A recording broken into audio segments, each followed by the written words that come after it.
Mira, se los voy a leer. Eso es que si no entendemos esto, si no lo entendemos, no vamos a comprender muchas cosas. Tomaron, secuestraron al Estado y lo pusieron al servicio de una política económica que beneficia a minorías.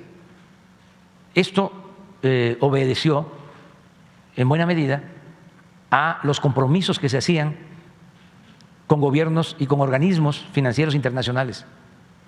Entonces, arreglaron todo el marco jurídico para beneficio de una minoría en contra de la mayoría del pueblo.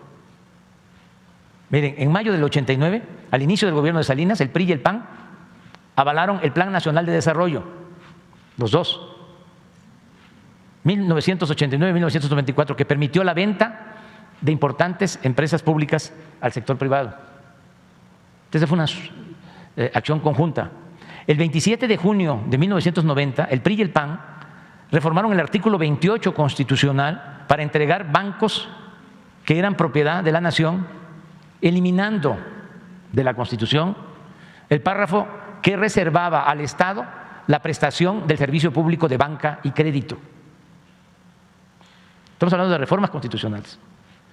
3, el 6, me imagino, de enero de 1992, el PRI y el PAN modificaron el artículo 27 constitucional para poner a la venta las tierras ejidales. Esa es la reforma al 27. Hoy, por esta reforma, hay enormes latifundios en manos de supuestos ejidatarios inmensamente ricos y se despojó a miles, si no es que millones, de dueños originarios de las tierras. 4, el 6 de mayo de ese mismo año, los legisladores del PRI y del PAN cambiaron la ley minera para entregar concesiones a particulares hasta por 50 años para la explotación de oro, plata y cobre. Eliminaron los límites de la superficie que podría ser concesionada. Podrían ser 50, 100 mil, 200 mil hectáreas. Derogaron el impuesto a la extracción de minerales. Es decir, desde mayo del 92 hasta hace como 4 años no se pagaba impuesto por la extracción de oro, de plata, de cobre. ¿Ustedes creen que esto no lleva dedicatoria?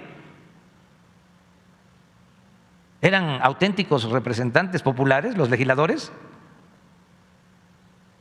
Muchos ni leían las iniciativas de reforma. Derogaron el impuesto a la extracción de minerales y dieron lugar a la privatización de unidades y plantas mineras del sector paraestatal, como fue el caso de la histórica mina de Cananea. Ahí se entregó, a partir de esa reforma, se entregó Cananea, que era una empresa pública. Además, en ese sexenio entregaron 6.600.000 hectáreas de reservas mineras nacionales, la mayor parte de ellas a 3 concesionarios del país, Peñoles, Grupo México y Carso. Y esta misma política continuó hasta el 1 de diciembre del 2018, hasta que llegamos nosotros. En 36 años se concesionaron 90 millones de hectáreas, es decir, el 45% del territorio nacional. Ni siquiera en el Porfiriato se llevó a cabo una enajenación de suelo patrio tan extensa y descarada. 5, el 22 de diciembre de 1992 los legisladores aprobaron la reforma a una ley secundaria que, a contrapelo de la Constitución, ahí no fue reforma constitucional, fue una ley secundaria, permitió a empresas privadas, principalmente extranjeras, generar energía eléctrica. Hoy, esto empezó en el 92, de manera ilegal, porque no fue reforma constitucional. Hoy, tales empresas venden a la Comisión Federal de Electricidad o a particulares el 46% de la energía eléctrica que se consume en el país. Ahora ya es más, a precios elevadísimos. Con la nueva política energética puesta en marcha por la Cuarta Transformación, bueno, se está incrementando la capacidad de generación de las plantas del sector público y se detuvo el aumento en las tarifas. Eso es lo que estamos haciendo. Esto es lo que los llevó a acusarnos allá al gobierno de Estados Unidos. como el gobierno de Estados Unidos. Nada más un dato. Claudio X González, papá, fue asesor económico de Carlos Salinas de Gortari, para entendernos mejor. El 5 de marzo de 1993, el PRI y el PAN aprobaron la reforma al artículo 3º constitucional. ¿Quién era secretario de Educación? Ernesto Zedillo. Para limitar la gratuidad de la educación pública, acotarla solo a nivel de primaria y secundaria. Y se dejó al mercado como si fuera una mercancía la educación media superior y universitaria. Desde entonces, 300,000 jóvenes son rechazados año con año en su intento por ingresar a la educación superior. Para justificar este absurdo, se implantó la mentira de que los jóvenes no podían ingresar porque no aprobaban el examen de admisión, cuando en realidad no había cupo para ellos en los planteles públicos por falta de presupuesto. Inventaron de que no pasaban el examen de admisión. Rechazaron cada año a miles, pues por eso no tenemos los médicos que requiere el país. 18 de marzo de 1995, la mayoría del PRI en la Cámara de Diputados aprobó el aumento del IVA del 10 al 15%. 8. El 12 de mayo de 1995, el PRI y el PAN reformaron la ley reglamentaria del servicio ferroviario para privatizar Ferrocarriles Nacionales de México y venderlo a empresas nacionales y extranjeras. Tan descarado fue este atraco que al terminar su sexenio, el expresidente Ernesto Zedillo se fue a trabajar como asesor del Consejo de Administración de una de las empresas que se quedó con la mayor parte de la infraestructura ferroviaria del país. 9.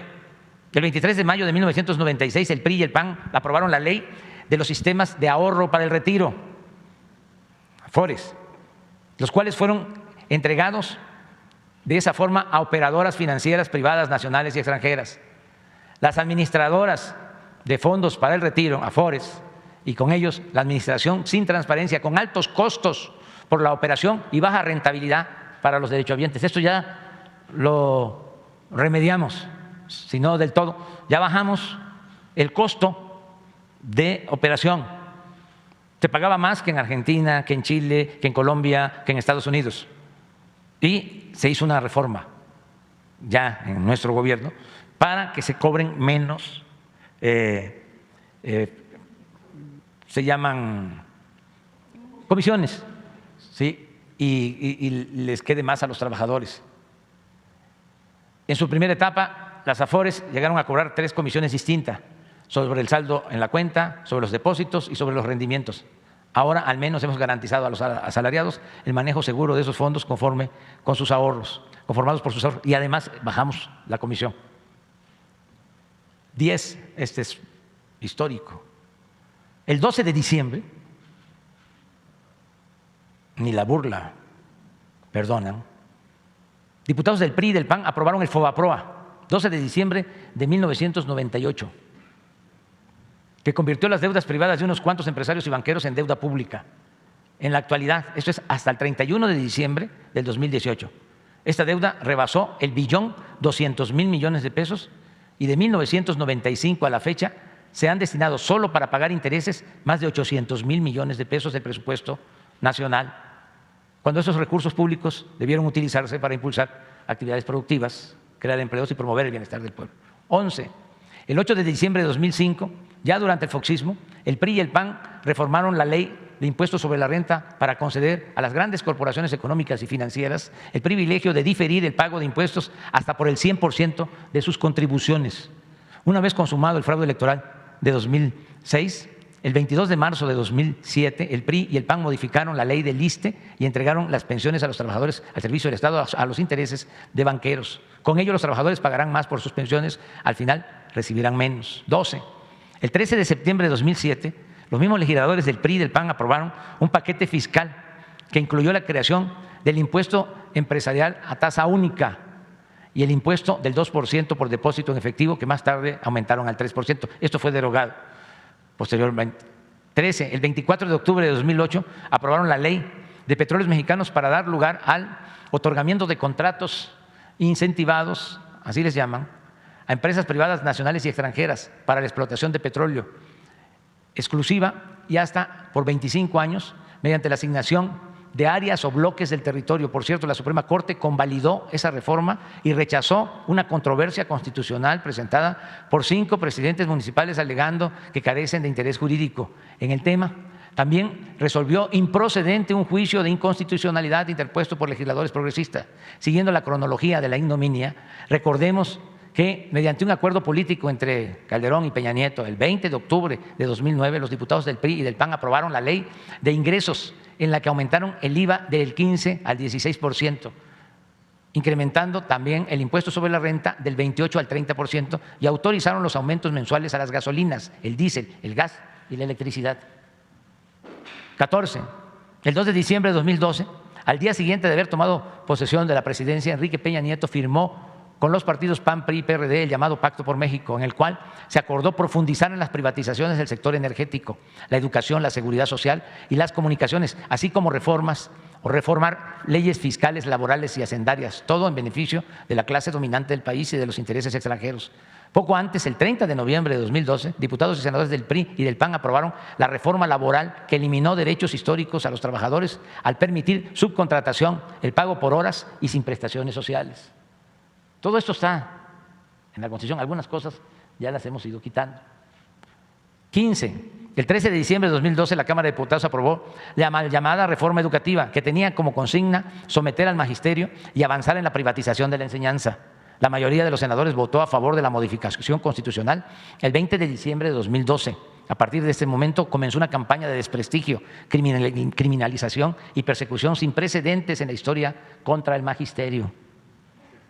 16. El 18 de diciembre de 2012 el Senado aprobó las reformas constitucionales en materia de telecomunicaciones realizadas a los artículos 6, 7, 27, 28, 73, 78, 94 y 105 de la Constitución. Estas modificaciones garantizan los derechos de las empresas, pero no los de los ciudadanos, y permiten la censura previa y violan el derecho a la privacidad. Además, los legisladores dejaron fuera a las radios comunitarias indígenas y los derechos de las audiencias. La Ley Federal de Telecomunicaciones creó el Instituto Federal de Telecomunicaciones para regular el sector. Sin embargo, este acabó favoreciendo a los agentes económicos preponderantes. Esto es una realidad. Crearon ese instituto para combatir los monopolios. Dejaron al Estado sin esa facultad. La Secretaría de Comunicaciones ya no tiene nada que ver con los permisos para la radio, para la telefonía, para la televisión. Y crearon ese instituto. Pues ese instituto está controlado por los llamados agentes económicos preponderantes. Se supone que se creó para combatirlos, para combatir a los monopolios. Pero tiene más fuerza un agente económico preponderante por esa reforma constitucional que el presidente de la República.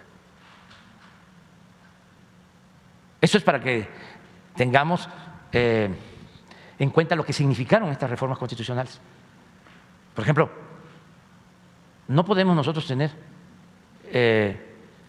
una concesión del Estado para que haya internet gratuito en todo el país. No podemos. Solo donde no hay nadie que dé el servicio. Porque si no, hay competencia desleal. El Estado no se puede meter. Solo tienen que ser los particulares. ¿Y dónde creen que nos dieron la concesión para el internet? Claro que eso es lo que nosotros buscamos en las comunidades más apartadas. Aquí en la Ciudad de México no podemos. Porque para allá vamos, pero con la huelga de estos. Es que es reforma constitucional. Si dejaron bien amarrado, en algunos casos no les dio tiempo. No funciona, es que es reforma constitucional. Y van inmediatamente, pues ahí tienen la mayoría de los jueces, no todos, ¿no?, a su servicio. En todos los casos tiene que haber reforma. Es que es el colmo. ¿Cómo el interés público va a quedar subordinado al interés particular? Así está la Constitución, eso fue lo que hicieron. Bueno, en octubre de 2017 el Senado aprobó nuevos cambios a la Ley de Telecomunicaciones y Radiodifusión que fueron considerados un retroceso democrático. Se nulificó el derecho de las audiencias pues eliminó la facultad de la Secretaría de Gobernación de supervisar los contenidos y velar por el cumplimiento de los derechos constitucionales. En los hechos se dejó sin sanción el incumplimiento del respeto a los derechos de las audiencias infantiles y a la diversidad, y se omitió la obligación de observar un lenguaje no sexista y de no promover la violencia. No se puede regular. Esa reforma la hicieron ellos. 18. El 17 de octubre de 2013, la Cámara de Diputados aprobó la reforma hacendaria, que significó cobrar más impuestos a la mayoría de los contribuyentes, manteniendo los privilegios, esto sí lo cambiamos, síguele, fiscales para las grandes empresas y los bancos. Esto sí, de las pocas reformas constitucionales que tuvimos suerte de que se aprobaran, porque se reformó el artículo 28 y está prohibida la condonación de impuestos, porque no pagaban impuestos los grandes, o si pagaban se les devolvía. La reforma aprobada por el Legislativo y publicada en el Diario Oficial de la Federación el 11 de diciembre de 2013 fue modificada por la Presidencia mediante dos decretos del 26 de diciembre de 2013. En ellos se estableció que el Ejecutivo tenía facultades para ejercer en la práctica un poder determinante en la definición de la política tributaria. O sea, el presidente podía quitar impuestos. El artículo 39 del Código Fiscal de la Federación, Cámara de Diputados, lo habilita para condonar o eximir total o parcialmente el pago de contribuciones y accesorios y para conceder subsidios o estímulos fiscales. Pues por eso no pagaban. Y eso es exactamente lo que hizo ya el presidente Peña, otorgando estímulos fiscales a la industria manufacturera, maquiladora y de servicios de exportación, y acordar diversos beneficios a otros sectores. 19. No conforme con el avance de las privatizaciones de Petróleo Mexicano y de la Comisión Federal de Electricidad, el 11 de diciembre de 2013 los senadores del viejo régimen aprobaron la reforma energética para entregar el 20% del potencial petrolero del país a empresas particulares, nacionales y extranjeras y permitir el aumento ilimitado de la participación privada en la generación de electricidad. No dejo de señalar que cuando se aprobó esta reforma solicitamos, de conformidad con el artículo 35 de la Constitución, una consulta ciudadana para recoger la opinión del pueblo sobre este importante asunto de interés nacional. Sin embargo, luego de reunir más de 3 millones de firmas y cumplir con todos los requisitos, los ministros de la Suprema Corte, que ya estaban arreglados, demostrando su lealtad a los mandamases, declararon improcedente nuestra fundada petición. Eso tampoco se olvida. En fin, durante el periodo neoliberal las leyes se aprobaron por consigna y a modo, en el sentido que exigían los potentados políticos, funcionarios y legisladores para beneficio de particulares, sin importar el interés público. Hasta ahí la dejamos, pero hay muchas más reformas. Pero esto es lo que debe de servir para entender cómo era la vida legislativa en el periodo neoliberal. ¿En qué benefician estas reformas al pueblo? ¿En qué beneficiaron al pueblo?